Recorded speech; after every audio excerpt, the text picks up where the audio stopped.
कलिकालानले दग्धान् जीवान् स्त्रातुं समुद्यतः राजचन्द्रसुधा सिन्धुर्नमस्तस्मै स्मराम्यहम्। मोक्षमार्गस्य नेतारं वेत्तारं कर्मपूर्वतां ज्ञातारं विश्वतत्त्वानां वन्दे तद्गुणलब्धये। अज्ञानतिमिरान्धानां ज्ञानाञ्जनशलाकया चक्षुरुन्मीलितं येन तस्मै श्रीगुरवे नमः। सत्श्रुतने नमस्कार, असीम उपकारी आत्माने नमस्कार, तारक त्रिपुटीने नमस्कार, महावित्रो समाज मुरब्बीओ मुमुक्षोने नमस्कार। परम कृपाळु देव प्रणीत वचनामृतजी अंतर्गत मोक्षमाळा शिक्षा पाठ 77। मोक्षना सुखनी वात थई गई, ते केम लेवुं धर्म ध्यान सूचव्युं। हवे धर्म के ज्ञान प्राप्ति शा माटे करवी जोईए अथवा ज्ञान एटले शुं ते संबंधी 77मा पाठमां विचारणा करवानी छे। ज्ञान संबंधी 2 बोल भाग 1। यथाशक्ति धर्म ध्याननी वात कर्या पछी जे वडे वस्तुनुं स्वरूप जाणीए ते ज्ञान। ज्ञान शब्दनो आ अर्थ छे। हवे यथामती विचारवानुं छे के ज्ञाननी कंई आवश्यकता छे।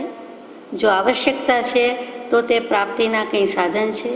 जो साधन छे तो तेने अनुकूळ देशकाळ भाव छे। जो देशकाळ आदिक अनुकूळ छे तो क्यां सुधी अनुकूळ छे। विशेष विचारमा ए ज्ञानना भेद केटला छे, जाणवारूप छे शुं, एना वળી भेद केटला छे, जाणवाना साधन कया कया छे, कई कई वाटे ते साधनो प्राप्त कराय छे, ए ज्ञाननो उपयोग के परिणाम शुं छे ए जाणવું अवश्यનું છે। પહેલાં આટલો વિચાર કરીએ। પ્રથમ જ મૂક્યું છે જ્ઞાન શબ્દ। જ્ઞા એટલે સંસ્કૃતમાં ક્રિયાપદ છે જાણવું, તેના પરથી આવ્યું તે જ્ઞાન। आ व्याकरणनी व्युत्पत्तिथी शाब्दिक अर्थ थयो। पण ज्ञान खरेखर शुं अने केटलुं? तो के ज्ञान एक, ज्ञान अनंतुं, बंने साचा छे। पण छतां ज्ञानी पुरुषोए समजवा समजाववा माटे आपणने भेदभांगा मूक्या छे के मुख्य 5 ज्ञान छे। पण मूळमां मूळ ज्ञान ज कोने कहेवाय? ज्ञान शुं? तो प्रथम ज कृपाळुदेवे मूक्युं जे वडे वस्तुनुं स्वरूप जाणीए ते ज्ञान।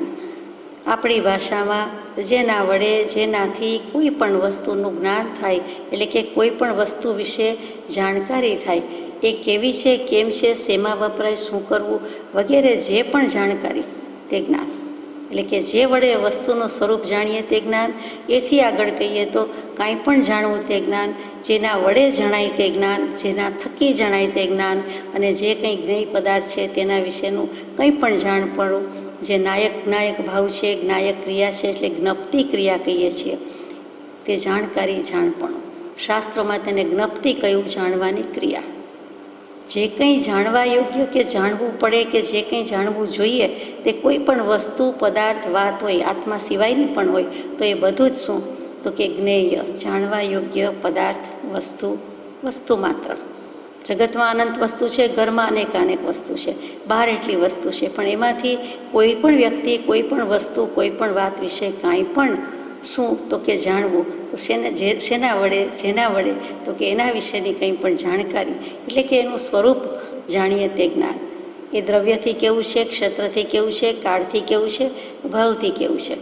સાદી ભાષામાં કહીએ તો મીઠું, તો મીઠું શેમાં વપરાય, શું છે, એના ગુણ શું, લક્ષણ શું, ધર્મ શું, એનો સ્વાદ શું, એનો સુગંધ શું, એ કેવી રીતે પરખાય ઓળખાય, કેટલી માત્રામાં વાપરવું, ક્યાં વાપરવું, એના એવા શું ગુણધર્મ છે કે એની આવશ્યકતા છે, તો એ મીઠાનું સ્વરૂપ જાણ્યું કહેવાય કે આવું હોય, આટલું હોય, અહીં મળે, આમ નખાય, આટલી માત્રા જરૂરી છે, વગેરે વગેરે.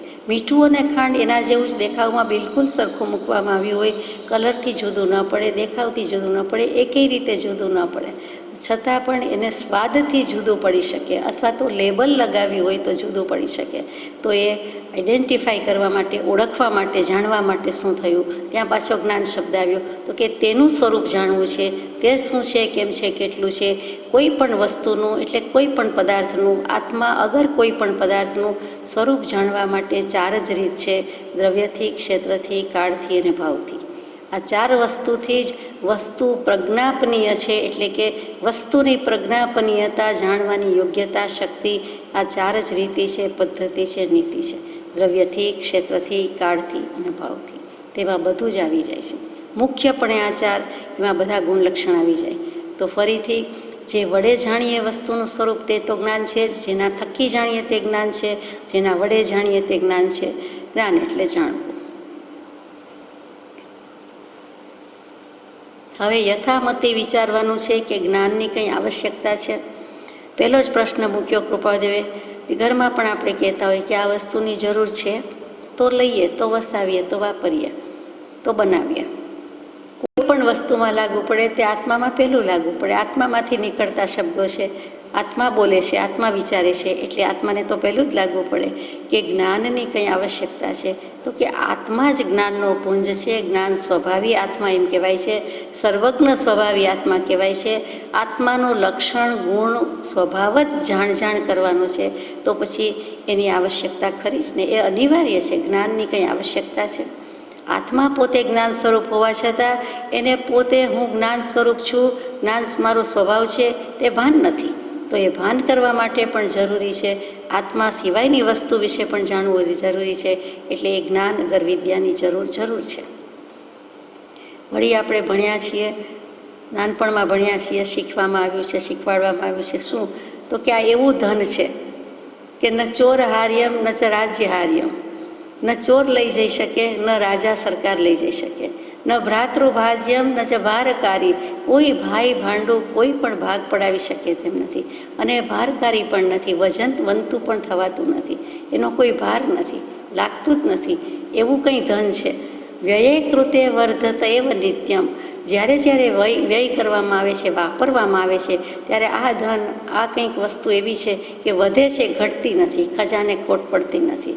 વિદ્યા ધનમ જ્ઞાનધનમ સર્વધન પ્રધાનમ. એટલે બધા ધનમાં જો મુખ્ય હોય ત્યાં પ્રધાન કહી દીધું છે. પ્રવત્તાધા, પ્રથમ પોતે છે અને પોતે પોતાને ધારણ કરી શકે તેનું નામ પ્રધાન. પ્રધાન પ્રમુખ બોલીએ છીએ, પણ પ્ર કહેતા પ્રાયોર ટુ, પહેલું, પૂર્વ. એટલે પ્રથમ આત્મા ન હોય તો શું થાય? આત્મા છે, ચૈતન્યનો ચમત્કાર છે તો ધામધૂમ છે, નહીં તો નથી. વર વિનાની જાન કહીએ છીએ. જાન શબ્દ જાણ, જ્ઞાન ઉપરથી જ આવ્યો. જ્ઞાનને પ્રાકૃતમાં જાણ કહેવાય. વજાયણમને બધું બોલીએ છીએ તે ધ્યાન છે. જાણમ એટલે અહીંયા પણ આપણે બોલીએ જાન. જાન કહેતા જ્ઞાન જ છે. તો વર કહેતા ઉત્તમ આત્મા. આત્મા વિનાનું જ્ઞાન છે નથી, આત્મા છે તો બધું છે. એટલે ટૂંકમાં જ્ઞાનની આવશ્યકતા પૂરેપૂરી છે. એ જ વિદ્યાધન કે એ જ જ્ઞાનધન સર્વધનમાં પ્રધાન છે, પ્રમુખ છે. આત્મા જ પહેલો છે. એનો ઉરજતા ગુણ છે કે જો આત્મા છે તો બીજું બધું છે. સમતા, રમતા, ઉરજતા, જ્ઞાયકતા, સુખભાસ, વેદકતા, ચૈતન્યતા એ સબ જીવ વિલાસ. તો ત્યાં જ્ઞાયકતા એ અનુભવનું, અત્યંત અનુભવનું કારણ કયું? પણ સમતા રમતા પછી ત્રીજું લક્ષણ મૂકવું પડ્યું તે ઉરજતા. એટલે ત્યાં ઉર્ધ્વતા એમ અર્થ કરવા કરતાં શેની ઉર્ધ્વતા? આત્મા પોતે છે તે, એની પ્રમુખતા, એનું પ્રાધાન્ય, એનું પ્રધાનપણું, તે ઉરજતા. એટલે કે પ્રથમ પોતે છે, એકડો છે તો પછી મીંડાની કે કોઈ પણ આંકડાની કિંમત છે, નહીં તો નથી. તેમ આત્મા છે તો બધું છે. તો આત્મજ્ઞાનની પણ આવશ્યકતા છે, કોઈ પણ જ્ઞાનની આવશ્યકતા છે. ગીતાજીમાં મૂક્યું, ઉપનિષદમાં મૂક્યું કે જ્ઞાન જેવું કોઈ પવિત્ર નથી. નહીં જ્ઞાનેન સદૃશમ પવિત્રમ ઇહ વિદ્યતે. આ જગતમાં જ્ઞાન જેવું કંઈ જ પવિત્ર નથી. કબીર સાહેબે પૂછ્યું કે સૌથી પાતળું શું આ જગતમાં? પાણીથી પણ પાતળું શું? તો ત્યાં જ્ઞાન મૂક્યું. એની પારદર્શકતા, એની પારદર્શિતા, એની ટ્રાન્સેન્ડન્સ, એની નિસ્સીમતા, એની અનંતતા કોઈ જુદી છે, એ અસીમ છે. એના ભાગ પાડી શકતા નથી, પાડી શકાતા નથી, પણ પાડવા પડે છે સમજવા માટે. તો એ જ્ઞાન વિના કાંઈ નથી. જો આવશ્યકતા છે તો તે પ્રાપ્તિના કંઈ સાધન છે. અહીંયા જ્ઞાન કેવું છે એટલે સામાન્યપણે જ્ઞાન સાથે સાથે આપણને સમજાઈ જાય કે કૃપાળુદેવને પરમાર્થ સિવાય કોઈ વાત નથી, પરમાર્થ હેતુ એ જ કરવું છે, પરમાર્થનો જ લક્ષ્ય બંધાવો છે, એટલે આત્મજ્ઞાનની વાત છે. તો આત્મજ્ઞાનની આવશ્યકતા છે, અને આવશ્યકતા છે તો પ્રાપ્તિના કંઈ સાધન છે, પૂછે છે આપણને એ ક્યાંથી પ્રાપ્ત થાય, કેવી રીતે પ્રાપ્ત થાય.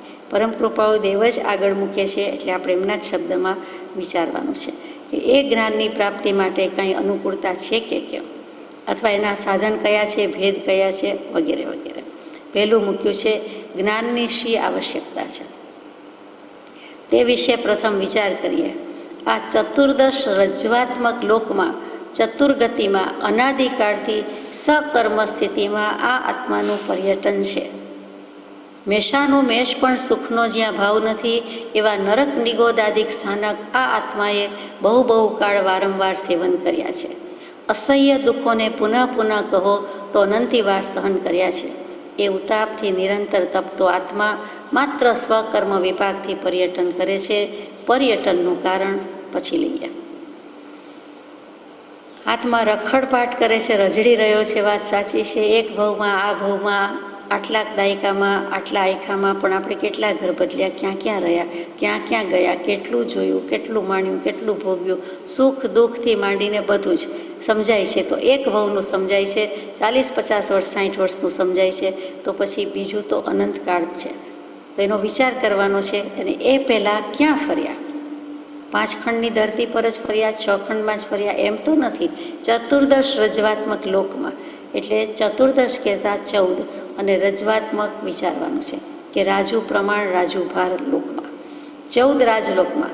14 રાજલોક એટલે સમસ્ત દુનિયા, અખિલ બ્રહ્માંડ, આખી સૃષ્ટિ, સારો સંસાર, સંપૂર્ણ ભૂમંડળ, જે કેવું હોય તે, જેટલી પૃથ્વી હોય, જેટલું આકાશ હોય, બધું જ એમાં આવી જાય છે. તે 14 રાજલોક.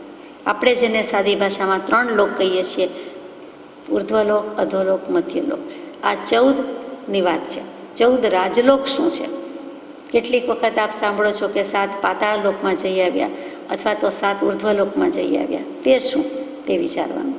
તો 7 ઉર્ધ્વલોક કહે ત્યારે વેદાંતની પરિભાષામાં, હિન્દુ ધર્મના શાસ્ત્રોમાં ભૂલોક, ભુવરલોક, સ્વરલોક, મહરલોક, જગલોક, તપોલોક અને સત્યલોક. ત્યાં સતલોક અથવા સત્યલોક બંને કહેવાય છે. એ 7 ઉર્ધ્વલોક થયા. આપણે ઓમ ભૂર ભૂર વહ સ્વહ ગાયત્રી મંત્રમાં પણ જાણીએ છીએ, વાંચીએ છીએ, સાંભળ્યો પણ હશે, તો એ અને આવડતો પણ હશે. તો એમાં પણ એ ભૂર ભૂવહ બધું શું છે, વિચાર જેવું કરવા જેવું છે. પછી 7 અધોલોક કયા છે? એમાં શું? તો કે અતલ, વિતલ, સુતલ, રસાતલ, તલાતલ, મહાતલ અને પાતાળ. પાતાળની વાત બહુ બોલીએ, પૃથ્વી રસાળ થઈ ગઈ એમ પણ બોલીએ. એ બધું શું? તો કે અતલ વિતલથી શરૂ થાય અને ત્યાં છેલ્લે પાતાળથી પૂરું થાય. એ 7 અધોલોક. એટલે એ પ્રમાણે પણ 14 રાજલોક છે. આ કહેવાની મતલબ એટલી જ કે હિન્દુ ધર્મના શાસ્ત્રોમાં, ઇસ્લામ ધર્મના શાસ્ત્રોમાં, કબીર સાહેબના ગ્રંથોમાં, અને અહીંયા જીનાગમની વાત લઈએ તો તે બધામાં આ 14 રાજલોક અથવા 7 ઉર્ધ્વલોક અથવા 7 અધોલોક એમ જુદી જુદી રીતે, અગર તો 3 લોક, બધી વાત એક સરખી આવે છે. પણ સંક્ષિપ્તની બદલે સૂક્ષ્મમાં સૂક્ષ્મ નિરૂપણ આવતું હોય, સાંગોપાંગ આવતું હોય, ક્યાંય લવલેશ શંકા ન રહે, ક્યાંય ગણિતમાં ભૂલ ના આવે, ઉનિયાચ ના આવે, એવું જૈન દર્શનમાં નિરૂપણ છે. આખો લોક વિશે શાસ્ત્ર મૂક્યું છે ગણિતાનુયોગ કરીને. તો એ 14 રાજલોકની વાત મૂકી. હવે રાજલોક શું કહેવાય છે? કૃપાળુદેવ રાજચંદ્ર એટલે રાજલોક કહેવાય એમ તો નથી. તો લોકમાં બધા જીવજંતુ શોભી રહ્યા છે એટલે રાજલોક હશે. રાજવું, શોભવું, બિરાજવું, બિરાજવું, બધા જ જીવજંતુ, આખી જ સૃષ્ટિ જ્યાં બિરાજી રહી છે, એટલે કે એક એક આત્માને જાણે કે સન્માન આપ્યું, તે રાજલોક. પણ અહીંયા રજ્જુ ભાર લોક કેવો છે? ચતુર્દશ રજ્વાત્મક. રજ્જુ એટલે સામાન્યપણે દોરડું. અહીંયા 14 રાજલોક એટલે એક માપ છે ગણિતનું કે રજ્જુ એટલે શું. દોરડું તો સામાન્ય અર્થ થયો, પણ અહીંયા રજ્જુ પારિભાષિક શબ્દમાં શું કેવું છે? રાજ એ જ રજ્જુ. રજ્જુ એટલે શું? તો તો કે 14 રાજલોક કીધો એટલે લોકની લંબાઈ તો જાણે 14 રાજલોક થઈ ગઈ, એમાં 7ના ભાગ પડશે, પણ 14 રાજલોક જ્યારે કહીએ છીએ ત્યારે એની લંબાઈમાં માપ આવી ગયું 14. પહોળું કેટલું છે તો કે 7 રજ્જુ પહોળું છે. મધ્ય ભાગ કેટલો છે? 1 રજ્જુ છે. ઉપર 5 રજ્જુ છે અને અંતમાં નીચે 1 રજ્જુ પ્રમાણ છે. એટલે બધો સરવાળો 14 રાજલોક થયો. હવે માપ આપે છે કે 3,85,12,970 મણનો એક ભાર. ફરીથી 3,85,12,970 મણનો એક ભાર, એવા 1,000 ભાર વજનના ગોળાને ઉપરથી ફેંકવામાં આવે, ઊંચેથી ફેંકવામાં આવે. આપણી પહોંચ પણ નથી ઊંચેથી, એટલે આકાશમાંથી જ્યાંથી ફેંકવામાં આવે ત્યાંથી. તો તે 6 મહિના 6 દિવસ 6 ઘડી 6 પ્રહર અને છેલ્લું 6 પળમાં નીચે આવે. જેટલો નીચે આવે તેટલા ક્ષેત્રને, તેટલા એરિયાને એક રાજ કહેવાય છે.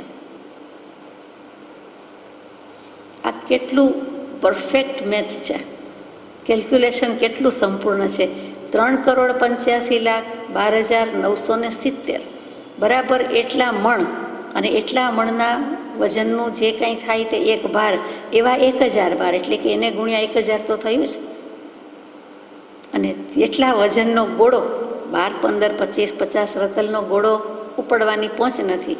આ ઉપાડવો અને વળી ફેંકવો ઉપરથી, અને એને જેટલી વાર લાગે તેટલી, અને કેટલા સમયમાં વાર લાગે નીચે પડવાની વાત નથી.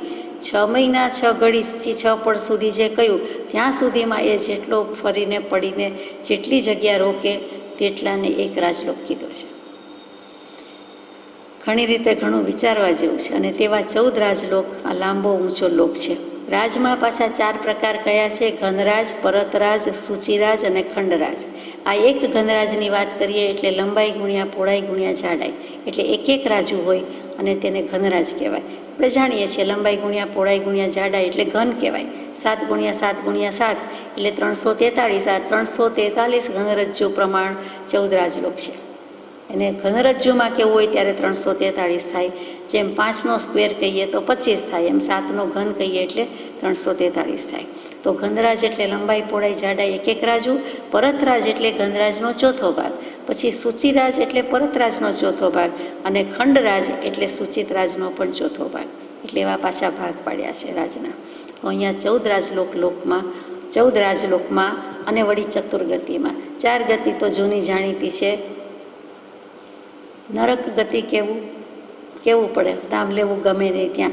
ત્યાં લગભગ ન અર્ક, સૂર્યનું કિરણ પ્રવેશી શકતું જ નથી, 100% પ્રવેશી શકતું નથી, તે નરક છે. ક્યારેય પ્રવેશી શકતું નથી તે નરક, ન અર્ક.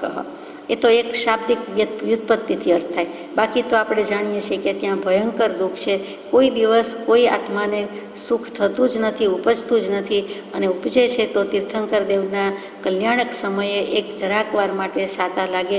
એવો આટલી ગરમીમાં એક લહેરખી પવનની ક્યાંથી આવી, હવાની લહેરખી કેમ આવી, એ શાતા જેમ અનુભવાય છે. તો એ જીવને નરકમાં ક્યાંય સુધી સબળતા હોવા છતાં સુખ જ નથી, અને ત્યારે તીર્થંકર દેવના કલ્યાણક વખતે શાતા ઉપજે છે. ટૂંકમાં એવી ગતિમાં, એટલે કે નારક કહીએ એટલે નરકમાં રહેતા જીવ, અને નરક કહીએ એટલે ક્ષેત્રનું નામ થયું. એટલે નરકમાં પણ જઈ આવ્યા છે, નરક ગતિ પણ કહેવાય, ત્યાં જઈ આવ્યું છે.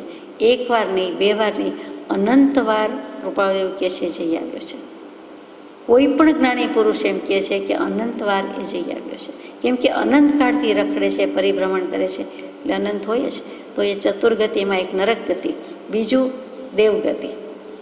દેવ અને દેવી થાય, અને ગતિનું નામ પણ દેવ જ ગતિ છે.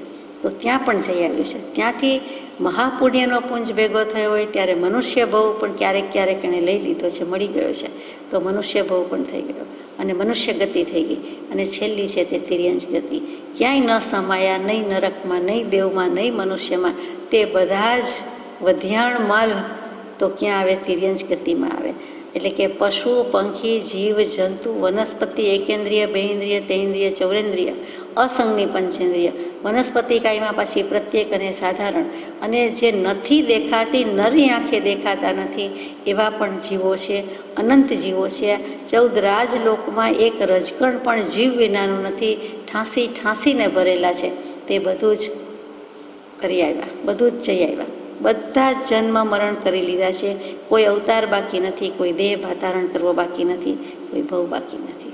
તો જ અનાદિકાળથી રખડતા ફરતા અનંતકાળ વીતતો જાય. નહીં તો થાય કેવી રીતે? અનંતકાળ એટલે શું? સંખ્યામાં આવે 29 આંકડા સુધી જીનાગમમાં સંખ્યા બોલાય છે, લખાય છે. એકમ, દશક, 100, 1000, 10,000 એમ કરતાં 29 આંકડા છે. એવી રીતે ત્યાં સુધી હોય તો સંખ્યાતા. સંખ્યામાં ન આવે તે ઇનન્યુમરેબલ એટલે અસંખ્યાત આવ્યા. એના પાછા જગન્ય, મધ્યમ, ઉત્કૃષ્ટ ભાગ પડે અને ત્યાર પછી અંત જ ના આવે એવું થાય ત્યારે અનંત કહેવાય. ઇન્ફિનિટ કહીને આપણે રહી જઈએ છીએ. તો કેટલી બધી વાત મોટી થઈ કે અનંતનો લક્ષ્ય બંધાઈ જાય તો આત્માને આત્મજ્ઞાન થઈ જાય. અનંત શું એ સમજાઈ જાય, શૂન્ય શું એ સમજાઈ જાય, એટલે એને નિરપેક્ષતા સમજાઈ જાય. આત્માનું અનંત ગણિત છે, શૂન્ય ગણિત છે તે સમજાય. એટલે કે સાદી રીતે કહું તો આત્મજ્ઞાનની પ્રાપ્તિ થાય. એને આત્મ અનુભવ કે આત્મ સાક્ષાત્કાર, બ્રહ્માંડનો અનુભવ થઈ ગયો એમ કહીએ છીએ, તે આત્માનો અનુભવ થઈ ગયો કહીએ છીએ. પિંડે સો બ્રહ્માંડે, મનુષ્ય દેહમાં જ પિંડ ઉપર જ 14 રાજલોક આમ જુઓ તો રહેલું છે, બ્રહ્માંડ રહેલું છે. તે કેવી રીતે? કોઈક વખત વાત લોક સ્વરૂપની ભાવનામાં લીધું હશે કે લેવાનું થશે, પણ અહીંયા મૂકવાની વાત એટલી જ છે કે આત્મજ્ઞાન જરૂરી છે, આત્મજ્ઞાન અનિવાર્ય છે. તો 4 ગતિમાં અને 14 રાજલોકમાં અનાદિકાળથી શું કામ રખડ્યા? તો કે સકર્મ સ્થિતિમાં. પોટલું ભેગું ને ભેગું છે, બંડલ ભેગું ને ભેગું છે. વજન વધારતા જઈએ છીએ, ઘટાડતા નથી. વજન શેનું છે? કર્મોનું છે. કાર્મણ શરીર તો સાથે ને સાથે જ છે. સકર્મ સ્થિતિમાં કર્મ શું છે? તો કે આત્મ સ્વભાવની સહજ પરિણતિ થવી, તેને શ્રી તીર્થંકર ધર્મ કહે છે. આત્મ સ્વરૂપની સહજ પરિણતિ થવી તેને. અને પરિણતિ તો થયા જ કરે છે, પડે સમય સમયે, પણ સહજની બદલે ચપળ પરિણતિ થવી તેને શ્રી તીર્થંકર કર્મ કહે છે. શું કામ ચપળ થાય છે? આત્મા આત્મામાં કેમ રહેતો નથી? આત્મા આત્મભાવમાં કેમ રહેતો નથી? તો કે આત્મજ્ઞાનની પ્રાપ્તિ નથી. આત્મજ્ઞાન કેમ પ્રાપ્ત કર્યું નથી? તો કે કર્મ છે. કર્મ એમ કે છે તું ધર્મ કરતો નથી, ધર્મ એમ કે છે તું કર્મ આડું આવે છે. બંને વચ્ચેનો આ ઝઘડો છે. આત્માએ ન્યાય કરવાનો છે. જડ તો કર્મ છે, કર્મ તો જડ છે. શું સમજે જડ કર્મ? કે ફળ પરિણામી હોય, એનું વળી ફળ આવે, પોતે જડ છે તોય આવે. જડ ભાવે જડ પરિણમે. તો ચેતને જ સમજવાનું છે, આત્મરામે સમજવાનું છે. તો સકર્મ સ્થિતિ હવે જોઈતી નથી. કર્મ અને ધર્મનું સ્વરૂપ સમજી ધર્મ સ્વરૂપ થઈને જવાનું છે, કર્મમાં રહેવાનું નથી. કર્મ ભાવ અજ્ઞાન છે, મોક્ષ ભાવની જ વાસ. કર્મ કરીને કર્મને આગળ કેટલેક દેવાના છે. કર્મ છે એ તો સમજ્યા, પણ હવે કર્મ કેવા છે, શું કામ છે, શું ભૂલ કરી, શું દોષ કરીએ છીએ તો કર્મ લાગે છે વધારે આકરા લાગે છે, ભારે લાગે છે. હળવા કેમ થાય, ઓછા કેમ થાય, ઉપશમ કેમ થાય, ક્ષય કેમ થાય, ક્ષીણ કેમ થાય, એ બધું વિચારવાનું છે.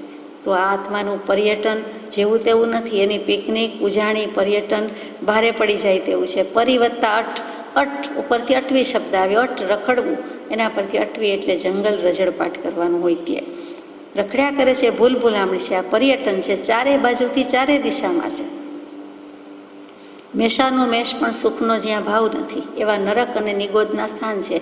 મેષાનું મેષ એટલે મેષોન્મેષ, કે આંખ મીચીને ઉઘાડીએ એટલી વાર પણ, એટલો સમય પણ જ્યાં સુખ જ નથી. એક સમય પણ જાણે સુખ જ નથી એવો ભાવ. અને એવા ક્યાં સ્થાન છે? તો કે નરક અને નિગોદ વગેરે. નરકની ખબર પડે છે, વર્ણન વાંચતા થોડોક તાદૃશ ચિતાર થાય છે, પણ નરકથી પણ નિકૃષ્ટ કોટીના જીવો તે નિગોદના જીવ છે, તિર્યંજ ગતિના જીવ છે, જેનું દુઃખ કેવલી પ્રભુએ પણ અવ્યક્ત કરીને હાથ ધોઈ નાખ્યા છે.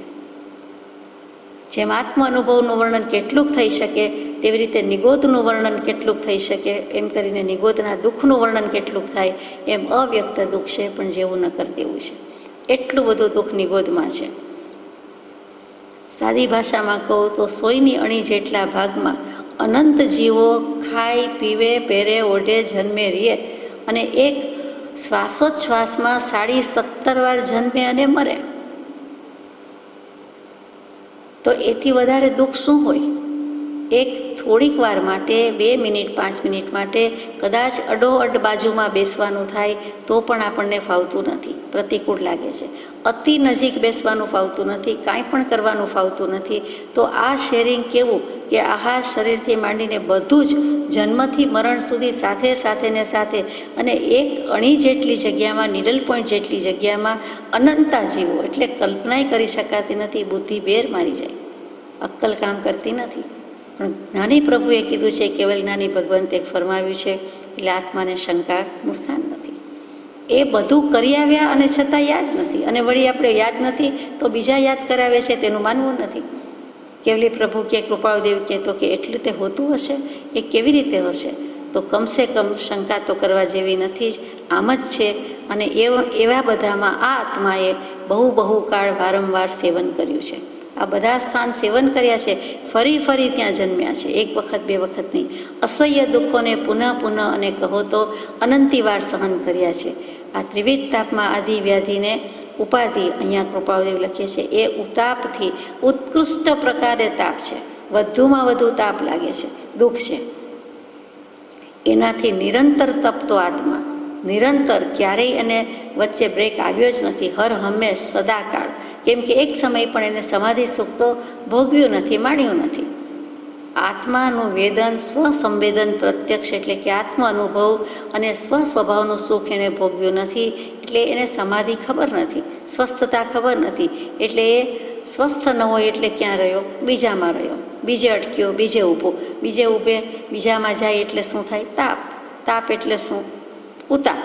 અને નિરંતર છે. એટલે એક સમય માત્રનું પણ એને આંતરું આવ્યું નથી, સિવાય કે કોઈ જીવને સમ્યક દર્શન થયું હોય તો અલગ વાત છે. સમ્યક દૃષ્ટિ હોય અને વમી ગયો હોય અને પછી પાછું હોય તો એ કહી શકીએ કે ના, કોઈક સમય એવો હતો કે આ સ્વાદ, આ અનુભવ ચાખેલું છે. માત્ર સ્વકર્મ વિપાકથી પર્યટન કરે છે. હવે કર્મ કયા? એટલે આપણને એમ થાય કે બીજાના કર્મ આપણને અડી જતા હશે, એમ તો નથી. સ્વકર્મના વિપાકથી પર્યટન કરે છે. આત્મા પોતે જ પરાક્રમ કરી આવ્યો છે, પોતે જ દંડાયો છે અને પોતે જ પછી પાછો દંડાય છે. 24 દંડક કયા છે? 4 ગતિ, 24 દંડક અને 84 લક્ષ જીવયોનીમાં જીવ પરિભ્રમણ કરે છે. 84 લક્ષ જીવયોની તો આપ જાણો, 7 લાખ પૃથ્વીકાય, 7 લાખ અપકાય, 7 લાખ દેવકાય, 7 લાખ વાવકાય, 10 લાખ પ્રત્યેક વનસ્પતિકાય, 14 લાખ સાધારણ વનસ્પતિકાય, 2 લાખ 2 ઇન્દ્રિય, 2 લાખ 3 ઇન્દ્રિય, 2 લાખ 4 ઇન્દ્રિય, પછી 4 લાખ તિર્યંચ પંચેન્દ્રિય, 14 લાખ મનુષ્યો, સરવાળો થાય તે 84 લાખ જીવીઓને. હિન્દુ શાસ્ત્રો કે જીનાગમ બંનેમાં એક સરખી વાત, તે 84ના ફેરા. કોઈના મકાનનો નંબર 84 હોય તો માફ કરજો, આપણે એમ પણ માનવાનું કે આ 84માં હોય, છેલ્લું પૂરું થાય એવી આશા રાખવાની. પર્યટનનું કારણ અનંત દુઃખદ જ્ઞાનાવરણીય આદિ કર્મો છે, જે વડે કરીને આત્મા સ્વસ્વરૂપને પામી શકતો નથી. મૂળ વાત આવી કે આ તો દુઃખ રડ્યા, દુઃખના ડુંગરાની વાત કરી. હવે શું? તો કે એમાં ક્યાંક સુખની લહેર છે. ભલે જ્ઞાનાવરણીય આદિ કર્મો છે, પહેલાંમાં પેલું જ્ઞાનાવરણીય કહ્યું. જ્ઞાન સંબંધી 2 બોલ છે, વધારે વિસ્તારમાં કૃપાળુદેવને કેવું નથી, એટલે 2 બોલ કરીને રહી ગયા કે ભાઈ કેટલુંક કહેવું. જ્ઞાન તો અનંતું છે, અને જ્ઞાનની વાત જ્ઞાની પુરુષ, કેવલ જ્ઞાની પુરુષ કેટલીક કહી શકે, કેટલીક વાંચામાં આવી શકે, લેખીનીમાં આવી શકે, એટલે પછી 2 બોલ. તો જ્ઞાનાવરણીય કર્મથી આત્મા સ્વ સ્વરૂપને પામી શક્યો નથી. જ્ઞાનાવરણીય કર્મ શું? તો કે મતિ જ્ઞાનાવરણીય, શ્રુત જ્ઞાનાવરણીય, અવધિ જ્ઞાનાવરણીય, મનઃપર્યોગ જ્ઞાનાવરણીય અને કેવલ જ્ઞાનાવરણીય. એટલે જ્ઞાનનો અભાવ છે એમ નથી, જ્ઞાન તો છે, મિથ્યા છે. સમ્યક દર્શન નથી ત્યાં સુધી બધું જ જ્ઞાન મિથ્યા કહેવાય છે. ન કામનું ન કામ, જોડાયેલું મિથુન, જોડાયેલું છે. શેની સાથે જોડાયેલું છે? તો કે જૂઠી વાત છે બધી. જે કંઈ સાચું જાણ્યું છે એ દેહભાવથી જાણ્યું છે, સંસાર ભાવથી જાણ્યું છે, અધૂરું જાણ્યું છે. અધૂરો છલકાય, ખાલી ચણો વાગે ઘણો, એ તો ચાલે નહીં, અધૂરાનું કામ નથી. તરત જ પાછો વિભાવને વિભાવ કરે છે, એ વિભાવ પ્રભાવમાં જ રહેલો વસેલો છે. એટલે પછી આ બધું જ્ઞાનાવરણીય કર્મ લાગ્યું ને તેમાં રહેવાની નાવ છે. જ્યાં સુધી જ્ઞાનાવરણીય કર્મ, ત્યાં સુધી આપણને કેવલ જ્ઞાન તો ન હોય, આત્મજ્ઞાન પણ ન હોય. કારણ કે જ્ઞાનાવરણીય આદિ લખ્યું, એમાં મોહનીય કર્મ પણ આવ્યા છે. એટલે જ્ઞાનાવરણ છે. જ્ઞાન એટલે માત્ર ક્ષોક્ષમ નથી, પણ બધા પ્રકારે છે. મતિ, શ્રુત, અવધિ, મનઃપર્યવ અને કેવલ.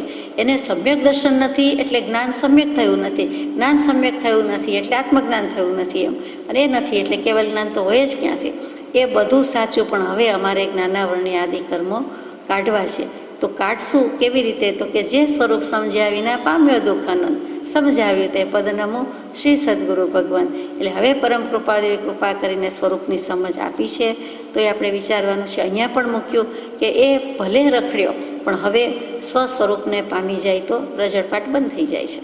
એટલે વાત ક્યાં આવીને ઊભી રહી? આત્માને ઓળખવો, જ્ઞાન કરવું, આત્મજ્ઞાન લેવું, સ્વસ્વરૂપને પામવું. સ્વસ્વરૂપને પામી શકતો નથી અને વિષયાધિક મોહબંધનને સ્વસ્વરૂપ માની રહ્યો છે. એક તો પોતાને ખબર નથી અને પાછો કહે છે કે બીજું જે હું જાણું છું, સમજું છું, અગર તો મેં માણ્યું છે, વેદ્યું છે, અનુભવ્યું છે, અત્યારે અનુભવું છું, એ સાચું છે. સાચું ખબર નથી તો એની કબૂલાત નથી, અને પાછું બીજું અવળું ઊંધું ખોટું છે એને સાચું માને છે. એટલે વિષયાધિકમાં સુખ નથી, સુખાભાસ છે, આરોપ કરેલો છે, આરોપિત સુખ છે, એ ભ્રમ છે, એ માનવું નથી.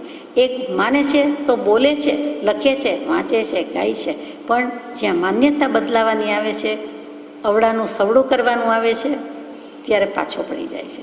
એટલું એને મનાતું નથી. અભિપ્રાયને બુદ્ધિમાં જો આવી જાય તો પછી એને ચારિત્રમાં ને આચરણમાં તો આવે જ, પણ કેમ માને નહીં? એ બધું મારું નથી, મારા નથી. આ મોહાદિક ભાવો છે. અવળી પરિણતિ છે તેની તેને સોંપો, એમ કૃપાળદેવ 11-12 વર્ષે બોધ વચનના 5મા પત્રમાં લખી બેસે એટલે શું? એમાં લખી દીધું કે છે તેની તેને સોંપો. કૌંસમાં અવળી પરિણતિ. જે થાય છે તે પર્યાયમાં થાય છે, જે થાય છે તે વિષય મોહને કારણે થાય છે, આગલા ભવના પૂર્વ સંચિત કર્મને કારણે છે. પણ હવે શું? હવે મારા હાથમાં સત્પુરુષાર્થની તલવાર, હવે પ્રજ્ઞાની છીણી, એટલે કે ભેદ જ્ઞાન, આત્મજ્ઞાન. અને હવે મૂકીએ જ છૂટ્યો. પરશુરામે 21 વાર પૃથ્વીને નક્ષત્રી કરી કે સામે ન બ્રાહ્મણી કરી. આપણે કાંઈ જોઈતું નથી. જાતિ, ગોત્ર, વેદ, કુળ, કર્મ કાયા જ જોઈતી નથી. કોઈ પણ જગ્યાએ દેહ જોઈતો નથી. તો શું કરવાનું છે? સ્વરૂપનું જ્ઞાન કરવાનું છે. સ્વરૂપ જ્ઞાન, કેવલ સ્વરૂપનું જ્ઞાન, કેવલ સ્વભાવનું જ્ઞાન, તે કેવલ જ્ઞાન છે. કેવળ સ્વભાવ પરિણામી જ્ઞાન તે કેવળ જ્ઞાન છે. કેવળ જ્ઞાન તો વૃક્ષ છે, ઝાડ છે. મૂળમાં શું જોઈએ? બીજ જોઈએ, બીજ જોઈએ. એ બીજ શું છે? તો કે બોધ બીજ, સમ્યક દર્શન, આત્મજ્ઞાન. તો તેની પ્રાપ્તિ કરવાની છે. એ સઘળાનું પરિણામ માત્ર ઉપર કહ્યું તે જ છે કે અનંત દુઃખ અનંત ભાવે કરીને સહેવું, ગમે તેટલું અપ્રિય, ગમે તેટલું દુઃખદાયક અને ગમે તેટલું રૌદ્ર, છતાં જે દુઃખ અનંતકાળથી અનંતિવાર સહન કરવું પડ્યું, તે દુઃખ માત્ર સહ્યું તે અજ્ઞાન આદિ કર્મથી. આટલા રોતા, કકડતા, લબડતા, ગબડતા, સબડતા પથ્થરો ગોળ થાય એમ આપણે અહીં સુધી મનુષ્ય ભવ સુધી આવ્યા, તે પણ શુભાશુભ કર્મથી. અશુભ કર્મો જ માત્ર છે એવું નથી, શુભ પણ છે. શુભાશુભ ભાવ અને એના પરિણામ શુભાશુભ કર્મ, અને એના પરિણામે આ બધું મળ્યું. પણ એ અજ્ઞાન આદિ ટાળવા માટે જ્ઞાનની પરિપૂર્ણ આવશ્યકતા છે. જો પરિપૂર્ણ એવું કેવળ જ્ઞાન જોઈએ છે તો આત્મજ્ઞાન લેવાનું છે, સંકેત લેવાનું છે, અને તે જોઈએ છે તો અજ્ઞાન વગેરે ટાળવાનું છે. અજ્ઞાન ટળ્યું એટલે સમ્યક દર્શન થયું એમ કહેવું, કે સમ્યક દર્શન થયું એટલે અજ્ઞાન ટળ્યું એમ કહેવાય. સમ્યક દર્શન થયું એટલે અજ્ઞાન ટળ્યું એમ કહેવાય. તોડે પેલું કે જોડે પેલું? એક જગ્યાએથી તોડે તો બીજી જગ્યાએ જોડે. તો તોડવું જ પેલું આવ્યું ને. ક્યાંકથી તોડે તો બીજે જોડે. સંસાર ભાવ, દેહ ભાવ, અધ્યાસ, સંસારથી તોડે, 5 ઇન્દ્રિયના વિષયથી તોડે તો એ આત્મામાં જોડે. આત્મામાં જોડાઈ જાય તો સેજે વિષયો છૂટી જાય. એવું આ વિરલાએ કરી બતાવ્યું કે સંસારને એમણે છોડ્યો નથી, સંસાર એમને છોડતો ગયો. કૃપાળદેવે સંસાર છોડ્યો એમ કેવું, એના કરતાં સંસાર ભાવ, દેહ ભાવને થયું કે અહીંયા મારા કાંઈ માન સન્માન નથી, અહીંયા રહેવા જેવું નથી, આપણે પોબારા ગણી જાઓ. નાની પુરુષ સંસારને પૂંઠ દે છે ચોક્કસ, પણ અહીંયા તો સંસાર જ એમનાથી ભાગી ગયો. એટલા વેગથી, એટલા નિર્વેદથી, એટલા પરમ વૈરાગ્યથી કૃપાળદેવ ગતિ કરી રહ્યા હતા. વાયુ વેગે ધસી રહ્યા હતા. તો પેલો ઊભી પૂછડીએ ભાગ્યો. સંસાર કેવો ને મોહ કેવો ને રાગ કેવો ને વિષય કેવો. અહીંયા પહેલો પાઠ પૂરો થાય છે કે જ્ઞાનની પરિપૂર્ણ આવશ્યકતા છે. શિક્ષા પાઠ 78, જ્ઞાન સંબંધી 2 બોલ, ભાગ 2. બીજો બોલ છે કે હવે જ્ઞાન પ્રાપ્તિના સાધનો વિશે કંઈ વિચાર કરીએ. જ્ઞાન જોઈએ છે, પાકું થઈ ગયું. જ્ઞાન જરૂરી છે, પાકું થઈ ગયું. જરૂરત હે, પાકે પાયા. હવે એના સાધન શું? અપૂર્ણ પર્યાપ્તિ વડે પરિપૂર્ણ આત્મજ્ઞાન સાધ્ય થતું નથી. એ માટે થઈને 6 પર્યાપ્તિયુક્ત જે દેહ તે આત્મજ્ઞાન સાધ્ય કરી શકે. અપૂર્ણ પર્યાપ્તિ વડે પરિપૂર્ણ આત્મજ્ઞાન સાધ્ય થતું નથી. અપૂર્ણ પર્યાપ્તિ શું? અપૂર્ણ અધૂરી. પર્યાપ્તિ શું? તો કે સામાન્ય રીતે પર્યાપ્ત કહીએ એટલે આટલું પૂરતું છે, પૂર્ણતા છે, જરૂર પૂરતું છે, સફિશિયન્ટ, ઇનફ. ત્યાં આપણે પર્યાપ્ત કહીએ છીએ, પર્યાપ્તિ કહીએ છીએ. અહીંયા પર્યાપ્તિ એટલે શું? તો કે જૈન પારિભાષિક શબ્દ છે કે કુલ પર્યાપ્તિ 6 છે. આહાર, શરીર, ઇન્દ્રિય, શ્વાસોચ્છ્વાસ, ભાષા અને મન. આ 6 પર્યાપ્તિ વધુમાં વધુ હોય. જેમ ગઈકાલે વિચાર કરતા હતા કે 10 પ્રાણ હોય વધુમાં વધુ, અને મનુષ્યોને આપણને 10 પ્રાણ છે, તો અહીંયા 6 પર્યાપ્તિ હોય, આપણને 6 પર્યાપ્તિ છે, એટલે આપણે પર્યાપ્તા તો થયા છે. પર્યાપ્ત, પર્યાપ્તા જીવમાં આપણો સમાવેશ થયો. હવે એ પર્યાપ્તિ એટલે ખરેખર શું? પહેલી આહાર પર્યાપ્તિ. એક જગ્યાએ જીવ જન્મે છે તો જન્મે છે તે પહેલાં એનો પહેલો સમય છે. મનુષ્યમાં, તિર્યંશમાં વગેરેમાં સમજવું સહેલું પડે. તો કે જન્મ પામતા પહેલાં, માનો કે માતાના ઉદરમાં કે ગર્ભમાં છે, તો એ પહેલા સમયે એની ઉત્પત્તિ કેવી રીતે છે? તો કે તે જે કાંઈ શુક્ર શોણિતનો સંયોગ છે એ જ એનો આહાર છે, અશુચિમય આહાર છે, એ જ એનો આહાર, અને એમાંથી બંધાતી આહાર પર્યાપ્તિ. ત્યારથી જ એ ખાતો પીતો થયો. એ કચરામાંથી જ, એ પવિત્ર વસ્તુમાંથી જ સંયોગ સંબંધ થતાં જ એમાંથી એ જન્મ પામે છે. 2 થી 9 લાખ જીવો જન્મ પામે છે, એમાંથી બીજા બધા ત્યાં ને ત્યાં તરત જ નાશ પામે છે. એકદમ અગ્નિમાં કોઈ વસ્તુ ફેંકતા હોય ને સ્વાહા થઈ જાય તેવી રીતે બિચારા એ જીવોનો સંહાર થઈ જાય છે, દેહ ત્યાગ થઈ જાય છે. 1, 2, 3, 4 કે કદાચ 7 જીવો માતાના ઉદરમાં, મનુષ્યની વાત કરીએ તો જન્મ પામે છે. તો આપણે કહીએ છીએ કે ટ્વિન્સ આવ્યું, ટ્રિપલેટ આવ્યું, અથવા તો 7 આવે તો જે કહેવાતું હોય તે. અને થોડા વખત પહેલાં, 2-5 વર્ષ પહેલાં આપ જાણો છો કે પરદેશમાં કોઈએ 7 બાળકને જન્મ આપ્યો અને 7 જીવ્યા. ઘણા કાળ સુધી જીવ્યાની ખબર છે. એટલે છેક સુધી જન્મ આપ્યો પછી પણ, ત્યાર પછી પણ ગર્ભમાં, અને ત્યાર પછી પણ 2-3 વર્ષના તો થયા જ હશે, પછી ખબર નથી જે થયું હોય તે. તો આપણે સમજી શકીએ છીએ કે એક સાથે આટલા જીવોમાંથી કોઈવાર 1, કોઈવાર 2 એટલા બધા જીવોની ઉત્પત્તિ થાય છે. અને કોઈક વખત મોટે ભાગે બહુમતી જુઓ તો 1 જીવ આકાર લે છે. તો વાત કરતા હતા આહાર પર્યાપ્તિ, એટલે એ જ વખતે એનો આહાર થયો અને આહાર પર્યાપ્તિ બંધાણી. એક નાનું પણ ઈયળ જેવડું કે એનાથી પણ નાનું, કલલ શબ્દ છે, કલલ અવસ્થા, અને એટલો પરપોટાથી પણ નાની અવસ્થા છે તેટલું થયું. તો તે આહાર પર્યાપ્તિ થઈ. જેવી આહાર પર્યાપ્તિ થઈ એટલે તરત જ એક અંતર મુહૂર્તમાં એ શરીર પર્યાપ્તિ બાંધે છે. આ ગણતરીના સમયની વાત ચાલે છે, ગણતરીની મિનિટોની વાત ચાલે છે. અંતર મુહૂર્ત એટલે શું? તો કે 2 ઘડી પૂરેપૂરી હોય તો એને મુહૂર્ત કહેવાય. આપણે જે કહીએ છીએ મુહૂર્ત વયું જાય છે કે મુહૂર્ત પૂછાવો, તે મુહૂર્ત એટલે મુહૂર્ત, અને મુહૂર્ત એટલે 2 ઘડી. 2 ઘડી એટલે પૂરેપૂરી 48 મિનિટ, આખી 48 મિનિટ. અને 48 મિનિટમાં એક સમય ઓછો એટલે એને અંતર મુહૂર્ત કહેવાય. મુહૂર્તની અંદરનો ભાગ, મુહૂર્તથી ઓછો, એક સમય ઓછો. આ જ્ઞાની પુરુષનું ગણિત કેવું? 48 મિનિટમાં એક સમય ઓછો એટલે આંખનો એક પલકારો ઓછો. એક પલકારામાં તો અસંખ્યાત સમય વયા જાય છે. તો કે એક પલકારાનો પણ અસંખ્યાતનો ભાગ ઓછો. એટલે આપણે 48 મિનિટ લઈએ તો ઉત્કૃષ્ટ અંતર મુહૂર્ત. અને જઘન્ય અંતર મુહૂર્ત એટલે જો એક સમય કહીએ તો સમયનું માપ છે એક સમય, તો એટલે 2 થી 9 સમય સુધીનો જે કંઈ કાળ છે તે જઘન્ય અંતર મુહૂર્ત કહેવાય. જઘન્ય એટલે મિનિમમ, ઓછામાં ઓછું. અને મધ્યમ અંતર મુહૂર્ત એટલે આ 9 સમય પછી, એટલે કે 10મા સમયથી માંડીને 2 ઘડીમાં એક સમય ઓછો, એટલે 48 મિનિટમાં એક સમય ઓછો, ત્યાં સુધીનો જે સમય છે તે મધ્યમ અંતર મુહૂર્ત છે. એટલે જઘન્ય, મધ્યમ અને ઉત્કૃષ્ટ અંતર મુહૂર્ત. એટલે અંતર મુહૂર્તની વ્યાખ્યા કરે ત્યારે તરત સમજવાનું કે બીજા સમયથી વાત શરૂ થઈ ગઈ. એક સમય કહીએ એટલે એક સમય, 2 સમય થયા એટલે એ અંતર મુહૂર્તમાં ગયો. પછી 2 સમયથી માંડીને 48 મિનિટમાં એક સમય ઓછો, ત્યાં સુધી ઉત્કૃષ્ટ અંતર મુહૂર્ત છે. એટલે ક્યારે થયું? તો કે બીજા સમયથી માંડીને 48 મિનિટ સુધીમાં ગમે ત્યારે થયું. એટલે આહાર પર્યાપ્તિ જેવી બંધાઈ ગઈ એટલે તરત જ જાણે કે અંતર મુહૂર્તમાં વધુમાં વધુ આટલો સમય, દરેક જીવને દરેક ગતિની યોનિ પ્રમાણે અને દરેકના જન્મ પ્રમાણે. જુઓ, દેવગતિ અને નારક ગતિમાં તેઓમાં ઉપપાત જન્મ છે.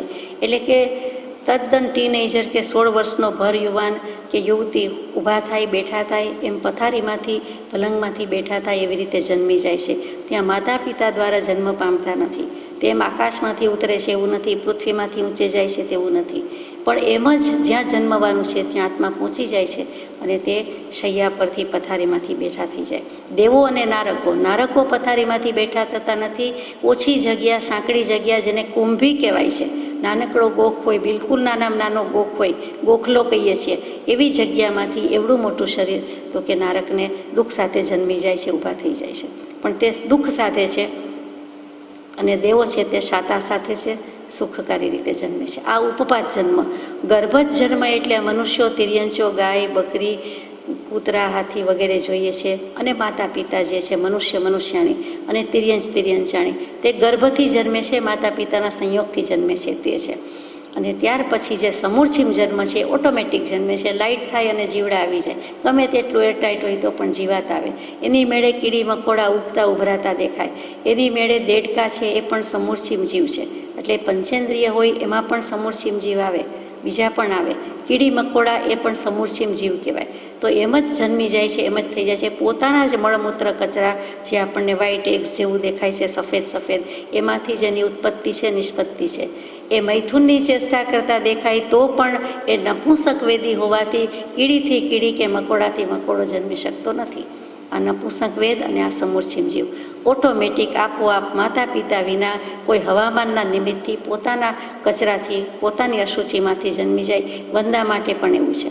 એવા ઘણા જીવો છે. આ જીનાગમમાં સંપૂર્ણ સૂક્ષ્મ નિરૂપણ છે અને આધુનિક વૈજ્ઞાનિકો એનો સ્વીકાર કરે છે. કરવો જ પડે એવું છે.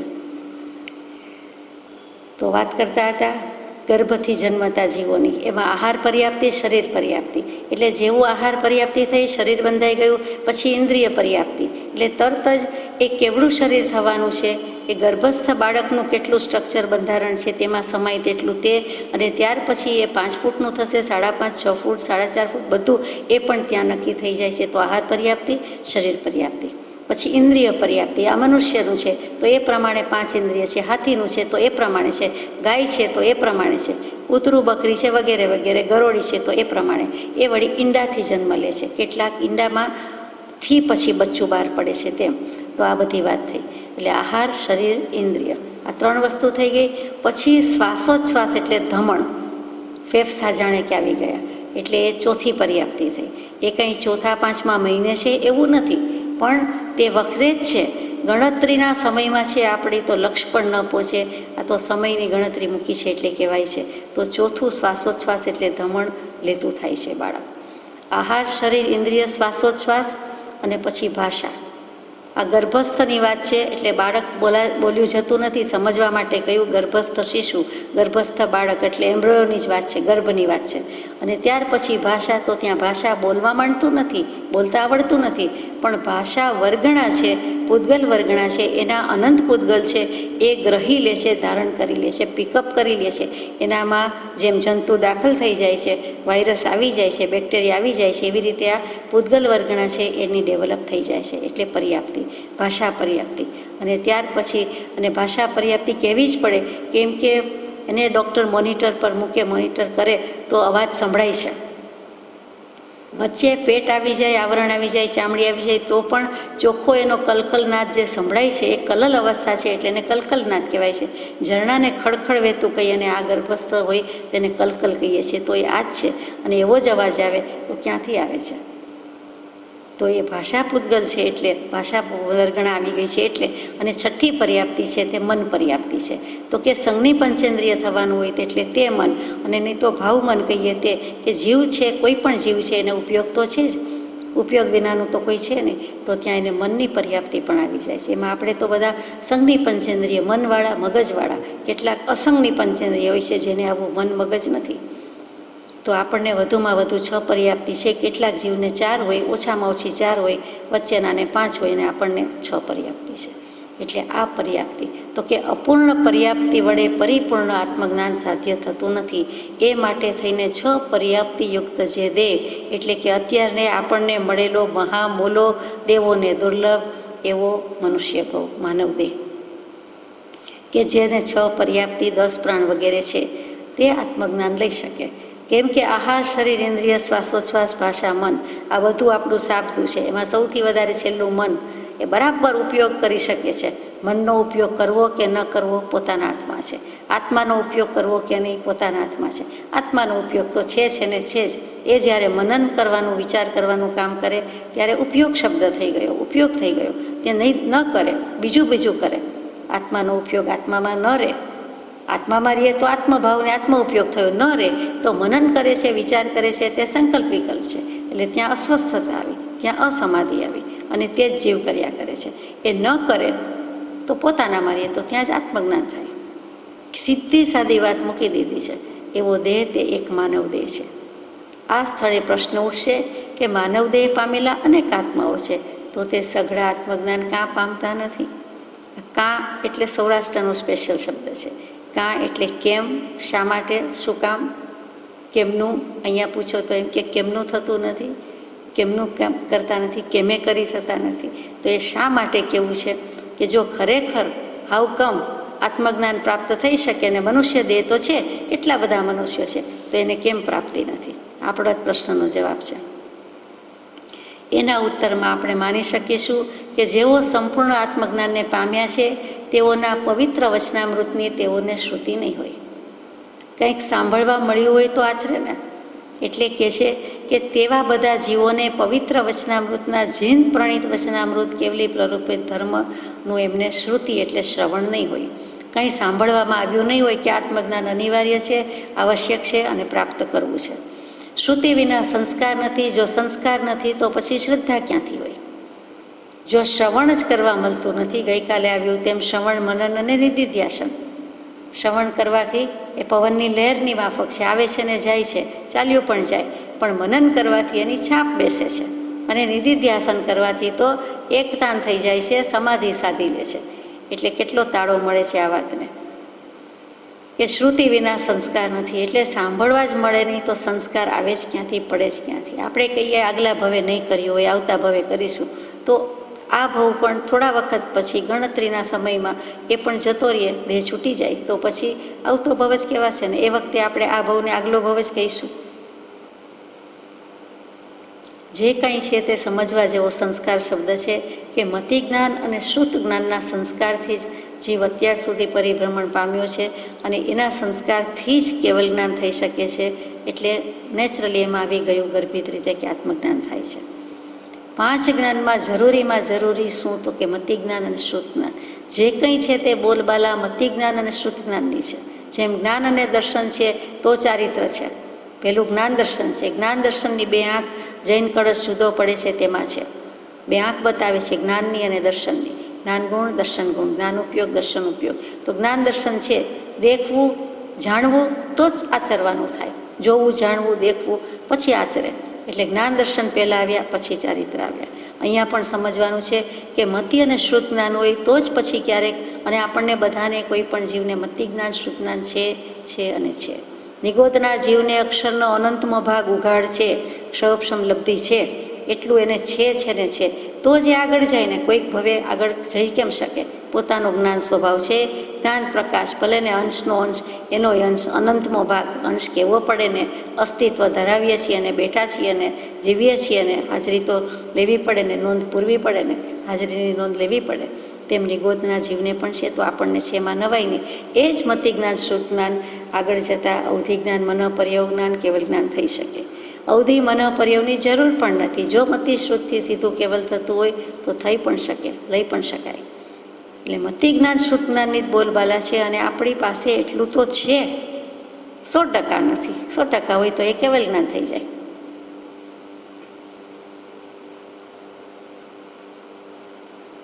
તો શ્રુતિ વિના સંસ્કાર નથી, સંસ્કાર નથી તો શ્રદ્ધા ક્યાંથી હોય? જો સંસ્કાર પડ્યા નથી તો પછી શ્રદ્ધા, સત્વત્તા થાય એટલે શ્રદ્ધા, શ્રદ્ધા પરમ દુર્લભા. તો ભગવાનના વચનનું શ્રવણ, એની રુચિ અને પછી શ્રદ્ધા એટલે ખરેખર શું છે? તો કે સાવ સાચું પૂછો તો નિશ્ચય, અનુભવ છે. નિશ્ચયાત્મક સમ્યક દર્શન, પરમાર્થ સંકિત, તેની જ વાત છે. તે શ્રદ્ધા ખરેખર પરમ દુર્લભ છે.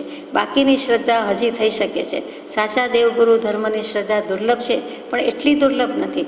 પરમ દુર્લભ શું છે? તો કે નિશ્ચય અનુભવ, આત્માનો અનુભવ. એ નિર્ધાર કરતો નથી, એ નિશ્ચય કરતો નથી. વાત બધી કરે, વાત બધી બોલે, વાત બધી વાંચે, ગાય, સાંભળે, બધું, પણ જે કરવાનું આવે છે ત્યાં ચૂકી જાય છે. કરવાનું એક જ છે, કર અનુભવ નિર્ધાર. વધનારો તે ક્ષણિક નહીં. ક્ષણ કરતાં અનંતકાળ ભલે કાઢ્યો, પણ આ ક્ષણિક વસ્તુ નથી, આ શાશ્વત વસ્તુ છે. પોતે જેમાં વસેલો છે તે આત્મા, આત્મતત્વ. અને જેવી તેવી વાત નથી. મહત્તત્વ, મહનીય, મહાધામ, ગુણધામ, ચિદાનંદ પરમાત્મા, પોતે જ પરમાત્મા, પરમાત્મા સ્વરૂપ એને લઈને વસીને બેઠેલો. અને એને પોતે પોતાને નમસ્કાર કરવા યોગ્ય ન કરે તો કોને કરશે? એટલે તરત સમજાય કે શ્રદ્ધા તો પેલી વસ્તુ છે. શ્રદ્ધાનું દોરડું મજબૂત કરવાનું છે. સાચા દેવગુરુ ધર્મની શ્રદ્ધા અને એની રુચિ, એનું ઓળખાણ. આપણે કહીએ અમને એટલી રુચિ તો છે, પણ નથી. એવી રુચિ હોય, એવી પ્રબળતા હોય, એવી પ્રબળ રુચિ થઈ ગઈ હોય તો આ આત્મા કેટલો બળ્યો હોય, કેટલો બળવાન હોય. એ આત્મજ્ઞાન પ્રગટાવે છે, કેવળ જ્ઞાન લઈને જ જાય. એટલું બળવાન નથી, એટલે એટલી રુચિ બળવાન નથી. સામાન્યપણે કહીએ કે મને થોડું શાસ્ત્ર વાંચન ગમે, મને રુચિ છે. એને રુચિ કહેવાતી હશે? જ્ઞાની પુરુષ એને રુચિ કહેતાય નથી. સાધારણ નહીં જેવું ગમે તો આપણે કહીએ કે મને ગમે છે, રુચિ છે. રુચિ એવી હોવી જોઈએ કે આત્માના 8 રૂચક પ્રદેશ ઉપર આપણો ઉપયોગ જતો રહે, કેવળ જ્ઞાન થઈ જાય, મોક્ષે જતા રહીએ. તો શ્રદ્ધા ક્યાંથી હોય? અને જ્યાં એકે નથી, એટલે કે શ્રુતિએ નથી, ને શ્રદ્ધાય નથી, ને સંસ્કારે નથી. કૃપાળદેવે તો સાવ છેકો પાડી દીધો. ત્યાં જ્ઞાન પ્રાપ્તિ છે નહીં હોય. 100માંથી 1 ને 2 મીંડા 100ની બદલે 3 મીંડા મૂકી દીધા. એ માટે માનવ દેહની સાથે સર્વજ્ઞ વચનામૃતની પ્રાપ્તિ અને એની શ્રદ્ધા એ પણ સાધનરૂપ છે. કાંઈ વાંધો નહીં. માનવ દેહની સાથે જરૂર છે નહીં પડી તો કે કેવલી પ્રરૂપિત ધર્મની, સર્વજ્ઞ વચનામૃતની. જે ભગવાન થયા છે, પરમાત્મા થયા છે, તેનું કાંઈ પણ વચનામૃત, તેના વચનરૂપી અમૃતની પ્રાપ્તિ થવી જોઈએ. આપણે કહી શકીએ આપણી પાસે છે. આપણી પાસે પરમ કૃપાળુ દેવ પ્રણીત વચનામૃતજી છે. 1 કોપી ન હોય, કદાચ 5-10 કોપી હોય તો ઘણું બધું કહેવાય. અને એની શ્રદ્ધા એ પણ સાધનરૂપ છે. જેના ઘરે વચનામૃત હશે એને ઘેર અખૂટ ભંડાર છે, અથવા તો સમજણનો ભંડાર છે, એમ પ્રભુશ્રીજીના શબ્દો. તે માત્ર રેક ઉપર પડી રહે તે વચનામૃત હોવું એમ નથી, પણ વચનામૃત કમસે કમ આપણને હસ્તગત થાય, આપણા હાથમાં લેવાની કૃપા થાય છે. પણ કરુણા કરે છે, પણ આપણે એટલું કષ્ટ ઉઠાવીએ તો, વિનયપૂર્વક એટલું આરાધના કરીએ, કષ્ટ ઉઠાવીએ તો આપણા હાથમાં જ છે. તત્વની શ્રદ્ધા ઉપજવા અને બોધ થવા માટે નિર્ગ્રંથ ગુરુની આવશ્યકતા છે. હવે શ્રદ્ધા અને બોધ થાય કેમ? પુસ્તક રૂપે આવી જાય, પાન રૂપે આવી જાય, શબ્દ દેહે તો આવી ગયું, ઘણું બધું છે. તો કે નિર્ગ્રંથ ગુરુની આવશ્યકતા છે. તો જેનું વચન અમૃત છે, જેનો બોધ છે, એ જ આપણા નિર્ગ્રંથ ગુરુ, પરમ ગુરુ, નિર્ગ્રંથ સર્વજ્ઞ દેવ.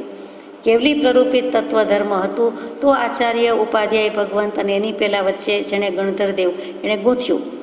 કેવલી પ્રભુનું દેશના હતી, તીર્થંકર દેવની દેશના હતી, ગણધર દેવે ગૂંથ્યું. ત્યાર પછીના આચાર્યની પરંપરામાં એક પછી એક લખાતું ગયું, મુકાતું ગયું.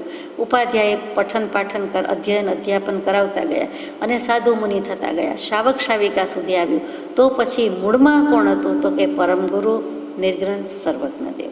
માટે તો કૃપાળદેવે મંત્ર આપ્યો. ત્યારે જૈન ધર્મ, વિતરાગ ધર્મ, સર્વજ્ઞ ધર્મ ઓછું બોલાતું. જૈન ધર્મ તો બિલકુલ નહીં બોલાતું, પણ નિર્ગ્રંથ શબ્દ જ બોલાતો. બૌદ્ધ ધર્મોમાં એના પણ ત્રિપિટક વગેરે બધા શાસ્ત્રોમાં, ધમ્મપદમાં, બધામાં નિર્ગ્રંથ શબ્દ જ વપરાયો છે. અહીંયા વચનામૃતજીમાં પણ કૃપાળદેવે નિર્ગ્રંથ શબ્દ પાસેથી બહુ કામ લીધું છે. અહીંયા નિર્ગ્રંથ ગુરુ એટલે કે અંતરંગ પરિગ્રહ અને બહિરંગ પરિગ્રહ બંને છૂટી ગયા હોય તેવા ગુરુની આવશ્યકતા છે. એટલે મિથ્યાત્વ વગેરેથી મુકાણા હોય, સમકીર્તિ કે આત્મજ્ઞાની ગુરુ હોય તો જ કામ છે. આત્મજ્ઞાન હોય તો જ એને ગુરુ કહેવાય, તો જ મુનિ કહેવાય, બીજાનું કામ નથી. એટલે ત્યાં ઓછામાં ઓછું અનિવાર્યપણે આત્મજ્ઞાન, ત્યાં મુનિપણું, તે સાચા ગુરુ હોય એ લખી દીધું છે. અને વળી પરિગ્રહથી રહિત હોય. દ્રવ્ય કરીને જે કુળ મિથ્યાત્વી છે તે કુળમાં થયેલો જન્મ પણ આત્મજ્ઞાન પ્રાપ્તિની હાનિરૂપ જ છે. આત્મજ્ઞાન પ્રાપ્તિમાં નુકસાનરૂપ શું છે? તો કે જ્યાં જન્મ થયો છે તે કુળ મિથ્યાત્વી છે, તે કુળમાં થયેલો જન્મ. એટલે કે માતા પિતા, માનો કે આત્મજ્ઞાની નથી, સમ્યક દૃષ્ટિ નથી, તો કૃપાળુદેવેને તે કુળને તે ગોત્રને પણ મિથ્યાત્વી તો કહી દીધું. આત્મજ્ઞાની નથી એટલું જ નહીં, સાચા દેવગુરુ ધર્મનું ઓળખાણ ન હોય તો પણ તે કુળને મિથ્યાત્વી કીધું. આખા કુટુંબને, ગોત્રને, કુળને મિથ્યાત્વી કીધું કે તેમાં થયેલો જન્મ પણ આત્મજ્ઞાન સુધી લઈ જતો નથી, હાનિ પામે છે.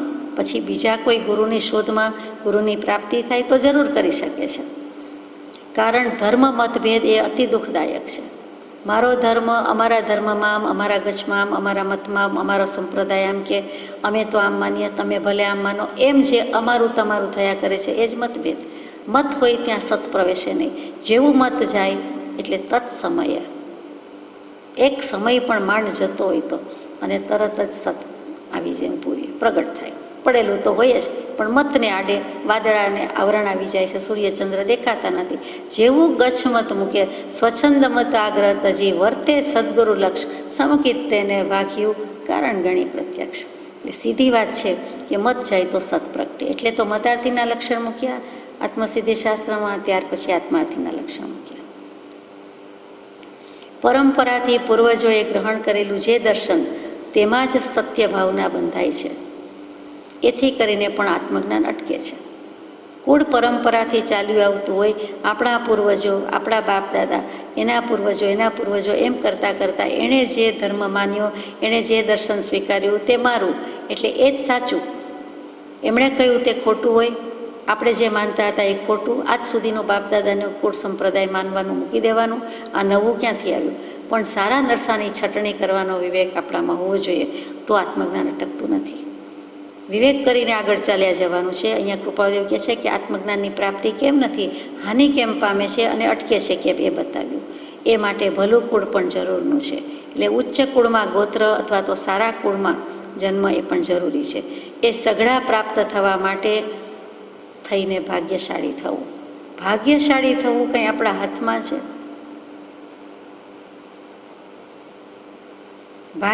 ભાગ્યશાળી હોવું, ભાગ્યશાળી એટલે નસીબદાર, કિસ્મતવાળા. તો ભાગ્યશાળી શું અહીંયા કેવું છે? તો કે એવું કંઈક કરીએ, એવો સ્વરૂપમાં ભાગ પડાવી જાય કે ભાગ્યશાળી થઈ જવું. પરમાત્મા પાસે જે સ્વરૂપ છે એમાં ભાગ પડાવો તે ભાગ્ય. ક્યારેક તો પડાવવો જ પડશે ને. આપણા ભાગે પડતું આવે તે ભાગ્ય. તો ભાગ શેનો પાડવાનો? તો કે દેહને આત્માનો. એના માટે શું કરવાનું? શુદ્ધાત્મા જેણે પ્રાપ્ત કર્યો છે તેમાંથી ભાગ પડાવી જવું, ભાગ્યશાળી થવું. તેમાં સત્પુણ્ય એટલે પુણ્યાનુબંધી પુણ્ય ઇત્યાદિ ઉત્તમ સાધનો છે.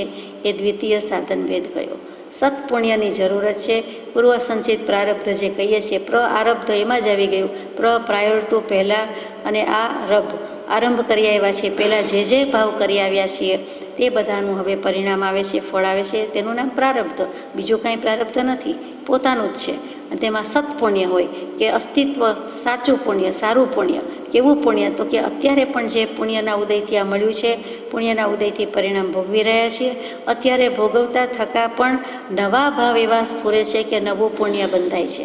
એટલે કે કારણમાંય પુણ્ય, પરિણામમાં પણ પુણ્ય. કેટલીક વખત પુણ્ય પાપ જુદા હોય છે, પાપાનુબંધી પુણ્ય અને પુણ્યાનુબંધી પાપ ને એવું બધું હોય. જ્યારે અત્યારે તો મૂળમાં મળ્યું છે, કાંઈ કરી આવ્યા છીએ તે પુણ્ય, અને એના પરિણામમાં પણ આપણે જે કંઈ શુભ ભાવ વડે આરાધના કરીએ છીએ આત્માની તે પણ પુણ્ય. એટલે તે પુણ્યાનુબંધી પુણ્ય ઇત્યાદિ ઉત્તમ સાધન છે. એ દ્વિતીય સાધન ભેદ. હવે ત્રીજો ભેદ કેવો છે કે જો સાધન છે તો તેને અનુકૂળ દેશકાળ છે. એ ત્રીજા ભેદનો વિચાર કરીએ. ભારત મહાવિદ્ય ઇત્યાદિ કર્મભૂમિ, અને તેમાં પણ આર્યભૂમિ એ દેશભાવે અનુકૂળ છે. જિજ્ઞાસુ ભવ્ય, તમે સઘળા આ કાળે ભારતમાં છો, માટે ભારત દેશ અનુકૂળ છે. કાળ ભાવ પ્રમાણે મતિ અને શ્રુત પ્રાપ્ત કરી શકાય એટલી અનુકૂળતા છે. કારણ આ દુષમ પંચમ કાળમાં પરંપરા આમનાયથી પરમાવધિ, મનપર્યવ અને કેવળ એ પવિત્ર જ્ઞાન જોવામાં આવતા નથી. એટલે કાળની પરિપૂર્ણ અનુકૂળતા નથી. દ્રવ્ય ક્ષેત્ર કાળ ભાવ, એમાં અત્યારે દેશ અને કાળની વાત આવે છે. ત્રીજો મુદ્દો છે કે આપણને અનુકૂળ દેશ છે તો ચોખ્ખું કહી દીધું કે તમે ભારતમાં છો, આપણે ભારતમાં જન્મ્યા છીએ, રહીએ છીએ, તો એ કર્મભૂમિ છે, આર્યક્ષેત્ર છે. તો તમને અનુકૂળ છે, ચોખ્ખો જવાબ આપ્યો. અહીંયા મહાવિદ્ય ક્ષેત્ર વિશે પણ મૂક્યું છે. કર્મભૂમિ કોને કહેવાય? તો કે 15 કર્મભૂમિ છે, 5 ભરત ક્ષેત્ર, 5 ઐરાવત ક્ષેત્ર, 5 મહાવિદ્ય ક્ષેત્ર. આ 15 કર્મભૂમિ છે. જે ભૂમિમાં અસી મસીને કૃષિનો વેપાર થતો હોય તે કર્મભૂમિ કહેવાય. જ્યાંથી કર્મની સાધના પણ આરાધના પણ થઈ શકે, ધર્મની આરાધના પણ થઈ શકે, કર્મ પણ બાંધી શકીએ અને કર્મો છોડી પણ શકીએ, ધર્મની, આત્મજ્ઞાનની, સમ્યક દર્શનની, મોક્ષની પ્રાપ્તિ થઈ શકે, તેનું નામ કર્મભૂમિ. કર્મભૂમિ સિવાયની અકર્મભૂમિ પણ છે. 33 અકર્મભૂમિ છે કે જ્યાં માત્ર ભોગભૂમિ છે, માત્ર ભોગવિલાસ ભોગવવા માટે જ જવાનું છે. 10 પ્રકારના કલ્પવૃક્ષથી જીવની આજીવિકા ચાલે છે. એને કાંઈ બીજું કામ કરવાનું નથી, કોઈ ફરજ નથી, કોઈ જાણે કે વસ્તુ જ નથી. બધા જીવને એક સરખું, એક સરખા સમયે ઈચ્છે ત્યાં વસ્ત્ર, આભૂષણ, ખાવું પીવું બધું જ મળી જાય છે. શું નોકરી, શું ધંધો, શું પ્રવૃત્તિ, કાંઈ કરતા કાંઈ નહીં. એક ભાઈ અને એક બેન સાથે જ જન્મે, જોડકું જ જન્મે અને સાથે જ મૃત્યુ પામે. એ યુગભૂમિ, યુગલિયાની ભૂમિ એ ભોગભૂમિ કહેવાય. એ અકર્મભૂમિ કહેવાય. આપણે કર્મભૂમિમાં છીએ. આપણને ભારત દેશ ભૂમિ બધું અનુકૂળ છે, એટલે આપણે બધો પુરુષાર્થ કરી શકીએ. માત્ર 10 બોલ વિચ્છેદ ગયા છે એ વિચારવાનું છે, પણ પરંપરા આમનાઈથી ગયા છે. એટલે કે એક ગુરુ એક શિષ્ય એ પ્રમાણે નથી. વધારે વિગત આપણે કાલે વિચારશું. સહજાત્મ સ્વરૂપ પરમ